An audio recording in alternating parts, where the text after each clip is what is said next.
आपको बस एक इस तरीके से यहाँ पे तैयारी करनी है कि भाई एग्जाम में क्वेश्चन आए तो मैं उसको अटेम्प्ट कर लूँ, क्वेश्चन में पूरे तरीके से यहाँ पे नंबर ले आऊँ। आपकी एग्जाम को लगभग 2-3 मंथ अगर आपके पास है तो आप इस तरीके से फॉलो करें। अगर आपकी इस बीच एग्जाम डेट आती है तो मैं आपको तो भाई आपको फिर डिटेल इतना कवर करना नहीं है। हर एक ऐसा मत करिए कि भाई डिटेल बिल्कुल एक टॉपिक आपने उठाए उसकी 12-12 15-15 क्लास बिल्कुल डिटेल में चले गए आप। तो हेलो दोस्तों, कैसे हैं आप? आई होप कि आप बहुत अच्छे होंगे और आपकी पढ़ाई भी बहुत बढ़िया तरीके से चल रही होगी। तो भाई अगर आप आरपीएफ की तैयारी कर रहे हैं, आरपीएफ कांस्टेबल या फिर एसआई की आप तैयारी कर रहे हैं, तो आपके मन में भाई यहाँ पे बहुत सारे डाउट यहाँ पे क्रिएट हो रहे होंगे कि आपका जीके कहाँ से कवर कर रहे हैं, रीजनिंग कहाँ से कवर कर रहे हैं, मैथ्स को कैसे करें। काफ़ी लोगों की ये प्रॉब्लम है कि मैथ्स में यहाँ पे स्कोर ही नहीं हो पा रहा है, मैथ्स समझ में ही नहीं पा रही है और समय यहाँ पे बीतता जा रहा है, सिर्फ कोर्स में ही फंस के रह गए हैं कि क्लास में ही पूरा दिन निकल जाता है। तो आज की इस वीडियो में आपको मैं एक ऐसा आपको तरीका बताने वाला हूँ जिसको अगर आपने फॉलो किया तो आपका भी मैथ्स बहुत कम समय में आपका मैथ यहाँ पे तैयार हो जाएगा और आप एग्जाम के पहले बहुत अच्छे तरीके से प्रिपेयर हो जाओगे। आप सभी को ये पता होगा भी आपका एग्जाम बहुत जल्दी हो जाएगा, आपका सितंबर अक्टूबर में जहाँ तक एग्जाम हो सकता है। तो आपके पास 2-3 मंथ यहाँ पे बचे हुए हैं, इन 2-3 मंथ को ही मान के अपनी तैयारी को आगे बढ़ाएं। इसी के बीच आपकी एग्जाम की डेट भी आ जाएगी और आपको भी बहुत जल्द एग्जाम की डेट देखने को मिल जाएगी। तो मैं आपको बताता हूँ कि आपको मैथ्स किस तरीके से कवर करना है। तो आज की इस वीडियो में भाई अंत तक बने रहेगा। एक छोटी सी वीडियो में आपको मैथ्स की पूरी जानकारी देने का प्रयास करूंगा। भाई अगर आप मेरे साथ मेरी टारगेट सीरीज में जुड़ना चाहते हैं जहाँ मैं खुद तैयारी कर रहा हूँ और आपको बहुत अच्छी तरीके से यहाँ पे तैयारी करवा रहा हूँ, मैं आपको डेली टारगेट प्रोवाइड करता हूँ। उन टारगेट को डेली टॉपिक्स को आप तैयार करते हैं और आप बहुत सारी यहाँ पे आपकी तैयारी होती जा रही है। उसके लिए आप मेरे टेलीग्राम में जाकर ज्वाइन कर सकते हैं। आपको टेलीग्राम मिल जाएगा स्टडी पॉइंट ब्लॉग के नाम से और आपको इंस्टाग्राम मिल जाएगा रेलवे एग्जाम 0.2 के नाम से, जहाँ पे आपको बहुत सारी अपडेट मिल जाती है।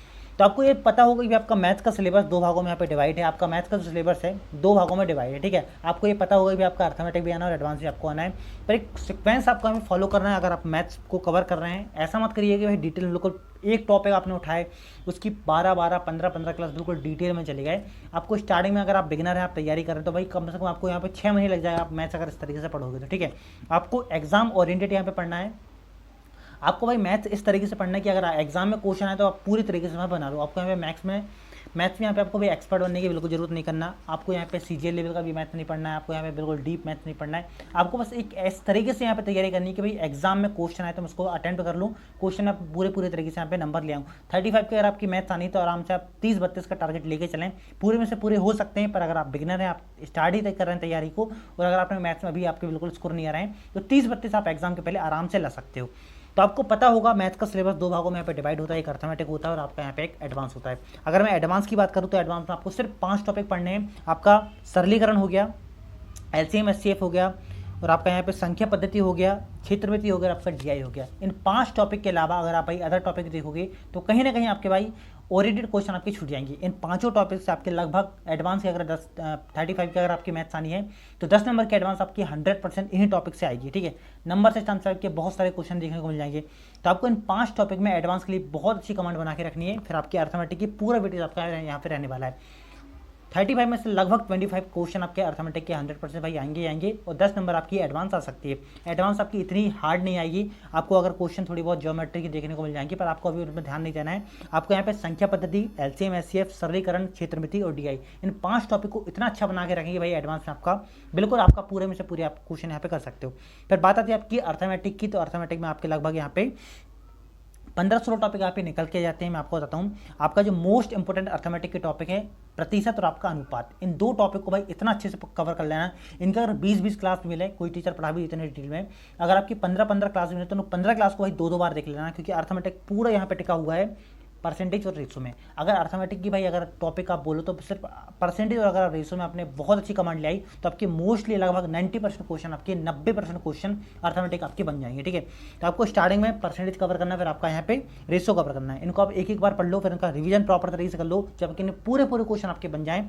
फिर आपको करना क्या है, फिर से आपको परसेंटेज का रिवीजन करना है, फिर प्रॉफिट एंड लॉस को कवर करना है, फिर एसआई को कवर करना है, फिर सीआई को कवर करना है, फिर आपका डिस्काउंट को कवर करना है। इन सीक्वेंस को भाई नोट डाउन करके भी आप रख सकते हैं। जो मैं आपको सीक्वेंस बता रहा हूँ, ये एक मेथड से आपकी लगभग 4-5 टॉपिक यहाँ पे कवर हो सकते हैं, ठीक है। आप पढ़ोगे परसेंटेज तो आपको उसी फॉर्मूला, उसी आपकी वेटेज से, उसी फॉर्मेट से आपका प्रॉफिट एंड लॉस भी सॉल्व हो सकता है, सीआई एसआई भी आपका सॉल्व हो सकता है और आपका डिस्काउंट वाला टॉपिक भी परसेंटेज वाले मेथड से यहाँ पे इस कॉन्सेप्ट से आपका सॉल्व हो सकता है। थोड़ा सा यहाँ पे लॉजिक अलग लगता है, थोड़ा सा यहाँ पे कॉन्सेप्ट अलग लगता है, बस सेम वेटेज आपका इसी 4-5 टॉपिक में आपको देखने को मिल जाता है। परसेंटेज का हेरफेर यहाँ पे रहता है, भिन्न वाले क्वेश्चन आते हैं, दशमलव वाले आते हैं, आप पढ़ोगे तो भाई आप करोगे तो यहाँ पे आपको समझ में आएगा। तो आपको ये सीक्वेंस यहाँ पे फॉलो करना है। फिर जब अनुपात का आप रिवीजन करो, आपने परसेंटेज कवर कर लिया, फिर आपने अनुपात कवर कर लिया, फिर आप जब अनुपात का रिवीजन करो, फिर यहाँ पे आपको पार्टनरशिप उसके बाद कवर करना है, फिर आपका एज प्रॉब्लम आपका कवर करना है, फिर आपको यहाँ पे मिश्र अनुपात, यहाँ पे आपको 4 टॉपिक अनुपात के बाद यहाँ पे आपको कवर करना है, ठीक है। अनुपात आपने रिवाइज किया, साझेदारी, आयु और आपका लास्ट में मिश्र अनुपात। आप यहाँ पे देख सकते हैं इन 2 टॉपिक से मैंने आपको 8 टॉपिक कनेक्ट करके बता दिया। इस तरीके से भाई करोगे तो आपका पूरा मैथ्स बहुत अच्छे तरीके से कम समय में आपका कवर जाएगा और आप कंफ्यूज भी नहीं होगी। आपका भाई आपको ये माइंड में रहेगा कि मैंने परसेंटेज कवर किया, तो यहाँ पे आपको profit and loss, SI CI discount, इन सभी के कॉन्सेप्ट लगभग मैच होते हैं परसेंटेज से, तो आप कन्फ्यूजन बिल्कुल नहीं होगी। आप जस्ट रिवाइज करोगे और अब चीज़ें आपकी डायरेक्टली क्लिक हो जाएंगी, ठीक है। फिर आपको एवरेज कवर करना है, फिर इसके बाद आपको मिश्रण कवर करना है। फिर यहाँ पे आपका थोड़ा सा जो अच्छे टॉपिक मैं बोल सकता हूँ जो आपकी रेलवे में पूछे जाते हैं, जहाँ से आपकी भाई बहुत ज़्यादा चांस है कि यहाँ पे आपको फंस सकते हैं, जो मैंने आपको पहले बताया, percentage, profit loss, CI SI बट्टा डिस्काउंट, ठीक है, अनुपात, साझेदारी, आयु, मिश्रण अनुपात, औसत मिश्रण, ये मैंने आपको लगभग 5 4 9 और 2 11 लगभग 11 टॉपिक मैंने आपको बताया। बहुत इजी लेवल के आपके आएंगे एग्जाम में, आप आसानी से यहाँ से क्वेश्चन बन लोगे। आपको जो मेहनत करनी है अर्थमेटिक में, मैं आपको बता रहा हूँ, समय, चाल, दूरी, रेलगाड़ी, नावधारा, दौड़ खेल, ये 4 मैंने बताया सीक्वेंस वाले टॉपिक हैं, एक दूसरे से कनेक्ट रहते हैं और यहाँ से क्वेश्चन आपको अच्छे क्वेश्चन देखने को मिल जाते हैं। यहाँ पे आपको कैलकुलेशन भी अच्छी देखने को मिल जाएगी, कॉन्सेप्ट भी यहाँ पे कन्फ्यूजन वाले देखने को मिल जाएगा। अगर आपने भी इन टॉपिक में कमांड बना ली तो आपकी मैथ जो है अर्थमेटिक पूरे में से पूरे आप नंबर ला सकते हो। उसके बाद यहाँ पे बात करूँ मैं समय, कार और नल टैंक, ये 2 टॉपिक आपके अर्थमेटिक के छूट जाते हैं, उनको आप इसके बाद कवर कर सकते हैं। तो जो मैंने आपको सीक्वेंस बताया बस इसी तरीके से कवर करें, आपका मैथ बहुत स्ट्रॉन्ग यहाँ पे हो जाएगा, आपको बिल्कुल कंफ्यूज होने की जरूरत नहीं है। इस सीक्वेंस को नोट डाउन करके रखें जो मैंने आपको बताया और सीधे को भाई बार बार कवर करें, ठीक है। 1-2 बार आप कवर करोगे, आपकी आसानी से पूरी की पूरी मैथ्स यहाँ पे बन जाएगी और आप अच्छे नंबर यहाँ पे एग्जाम के पहले ले आओगे। तो दोस्तों आई होप कि जो मैथ्स की आपकी प्रॉब्लम थी थोड़ा सा मैं यहाँ पे आपको क्लियर करने का पूरा प्रयास किया है। आपकी फिर भी यहाँ पे कोई डाउट छूट रहा है तो उसको आप कमेंट कर सकते हैं, उसको मैं आंसर देने का पूरा प्रयास करूँगा। साथ ही आपको बता दूँ भाई, मैंने जो आपको बताया ये आपकी एग्जाम को लगभग 2-3 मंथ अगर आपके पास है तो आप इस तरीके से फॉलो करें। अगर आपकी इस बीच एग्जाम डेट आती है तो मैं आपको तो भाई आपको फिर डिटेल इतना कवर करना नहीं है, हर एक टॉपिक की कम से कम स्टार्टिंग में बेसिक कवर करना, फिर थोड़ा सा यहाँ पे प्रैक्टिस करना और फिर आपके पास अगर जैसे आपके टॉपिक स्ट्रांग होते जाएँ फिर अगले टॉपिक को यहाँ पे थोड़ा डीप पढ़ना करना। आपको क्या है, हर एक टॉपिक को भाई कवर करना है और बेसिक तो भाई करना ही करना है। फिर आपको अगर जो टॉपिक ज़्यादा हार्ड लगते हैं उनको आप स्किप भी कर सकते हैं। अगर नहीं बन पा रहे, जैसे कि भाई नावधारा का कॉन्सेप्ट रहता है, कुछ से भाई समझ में ही नहीं आता, तो आपको फंस के नहीं रहना है, आपको बेसिक कर लेना। अगर बेसिक से क्वेश्चन नावधारा से आते तो आप आराम से बना लोगे और बहुत यहाँ पर ट्रिकी आते हैं तो भाई उसको स्किप करके जो आपके इंपॉर्टेंट है, परसेंटेज हो गया, प्रॉफिट एंड लॉस हो गया, CI, जहाँ से आपका क्वेश्चन आना ही आना है, इन टॉपिक को स्ट्रॉन्ग करके रखें क्योंकि आपका भाई एग्जाम में एक स्मार्ट स्ट्रेटजी से आपको भी मैथ्स में यहाँ पे नंबर लाना पड़ेगा। आपको ये कॉन्सेप्ट बना के रखना है कि 30-32 नंबर आप आराम से ले आओ अगर आपको बहुत अच्छा स्कोर करना है तो, क्योंकि आपकी रीजनिंग यहाँ पे अच्छी आने वाली है, आपकी GS भी अच्छी आने वाली है। तो ये कि भाई ये जानकारी आपको समझ में आ गई होगी। आपके बताइएगा आपके भाई अगर रीजनिंग में आपको यहाँ पे वीडियो चाहिए तो आप कमेंट कर सकते हैं और अगर आपको भाई GS के लिए प्रॉपर स्ट्रेटजी वीडियो चाहिए तो उसको आप जरूर से कमेंट करें, मैं उसकी प्रॉपर वीडियो आपको जाने का पूरा प्रयास करूँगा। और अगर चैनल पर अगर पहली बार आए तो प्लीज़ इनको जरूर सब्सक्राइब करिएगा। तो मिलते हैं नेक्स्ट वीडियो में, तक के लिए जय हिंद।